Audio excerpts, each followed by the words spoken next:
Positive reinforcement is not going to fix your behavior concerns. I feel like I have had an extra number of people that I've encountered in the last month who have had serious behavior concerns that they are trying to address. And they have been working with a pet professional who uses positive reinforcement. And they haven't seen a change in the behavior. And this is not a message supporting the use of punishment. That's completely off the table. Punishment, suppressive methods, aversive methods, however you want to define them, things that suppress the behavior by presenting a consequence that is aversive to the dog, that's the definition of punishment, are going to make the problem worse. They're going to increase aggression. They're going to increase anxiety. They're going to reduce the dog's quality of life. But positive reinforcement, where we are adding something to the scenario to increase the likelihood of a behavior, is not how we behavior therapy. Ironically, behavior therapy doesn't involve a ton of addressing the behavior. It involves addressing the function of the behavior. We're looking at emotional responses and associations. We're looking at arousal levels. We're looking at holistically how the dog feels in their body and in the world, and how the dog engages and interacts in the world. We're looking at resilience. We're looking at coping skills. And most of that has very little to do with adding something to the scenario to increase the likelihood of a behavior. Manners training is not behavior therapy. A dog who is pacing and jumping and whining and it's driving the parents bananas does not need to be put in a sit stay.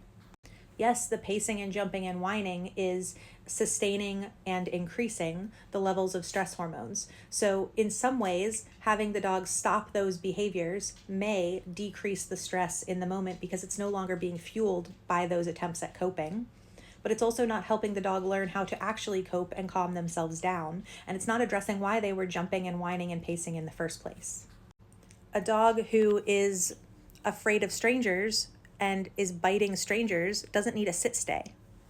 In fact, that could make things exponentially worse because not only are we doing nothing to change the emotional association between the stranger and the dog, and not only are we doing nothing to lower their arousal levels when they perceive the person, and not only are we doing nothing to teach them how to navigate that situation in a different way, like by removing themselves, they can't remove themselves because they're in a sit stay. And yeah, if we teach those things with punishment, it's going to be even worse. But if we teach it with positive reinforcement, it's still offering something to this pet and the pet parents that is not actually going to help them. And that's frustrating. It's really frustrating. It's really frustrating. And so if you are a pet parent and you are currently trying to address your dog's behavior concerns with manners, I encourage you to seek out the support of a behavior professional who engages in behavior therapy. By all means, absolutely stay away from positive punishment. Stay away from aversive and suppressive methods. And the term positive reinforcement can be a green flag.